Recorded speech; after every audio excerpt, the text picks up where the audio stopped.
Hey everyone, welcome to the final cut. So glad you could join us. It seems like they make a musical of just about anything nowadays. I mean, we had Evil Dead the musical, which was just a lot of fun. Got to see that live, and yeah, it was definitely worth it.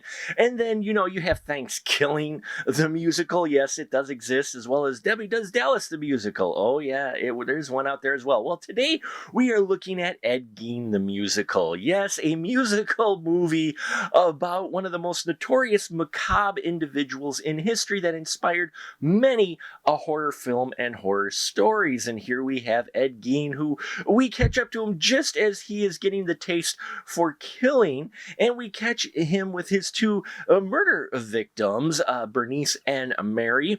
And yeah, he starts to sing as he tries to, prepare their body for dinner, and he kind of gets interrupted, and we see what happens when the sheriff confronts him. He fails in trying to, throw the scent off of him. And well, while he's in jail, we soon see how he talks about his, not so great tastes in things, and learn the macabre actions that he's done in the past, all through flashback and some musical numbers as well.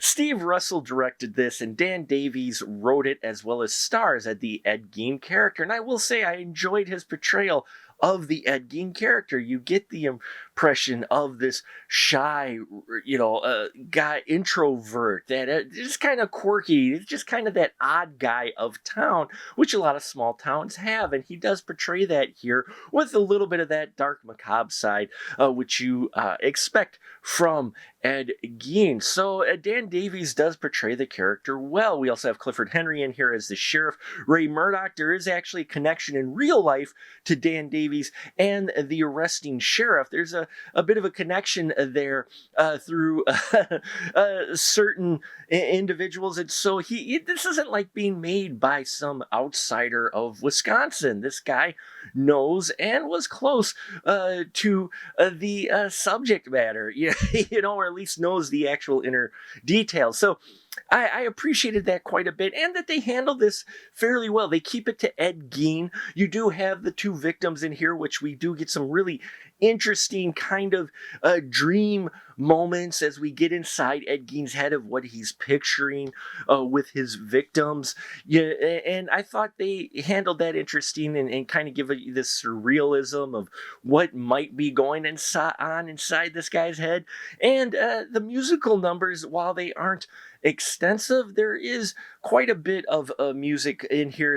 Mostly variations of actual songs. I guarantee you won't hear Pure Imagination quite the same way again after you hear it in this film. There is humor worked in here. They handle that humor with care as well. And yeah, is it done in good taste? Or, that's up to the eye of the beholder. I will say that the production value, they did this on a very small budget. So you do have some of those aesthetics in here, but they do well with what they have. There is some makeup effects in here that I thought were really well done. The pacing does get a little slow in the middle, but they keep things rolling along still fairly well. They don't get as graphic as you might think with this film, outside of, I would say, the opening act. Ed Gein the musical. If you have some quirky tastes, are fascinated by the subject matter, which is an individual who inspired many a horror film and book, then you'll want to check out Ed Gein the musical. That is going to get a re-release later this year, but we got an early look, and look for our interview with Dan Davies later this week to drop on the YouTube channel. So thank you so much. If you have happened to seen Ed Gein the musical, please leave your constructive comments down below. I appreciate every single one of you. And until next time, remember, keep that ticket stub.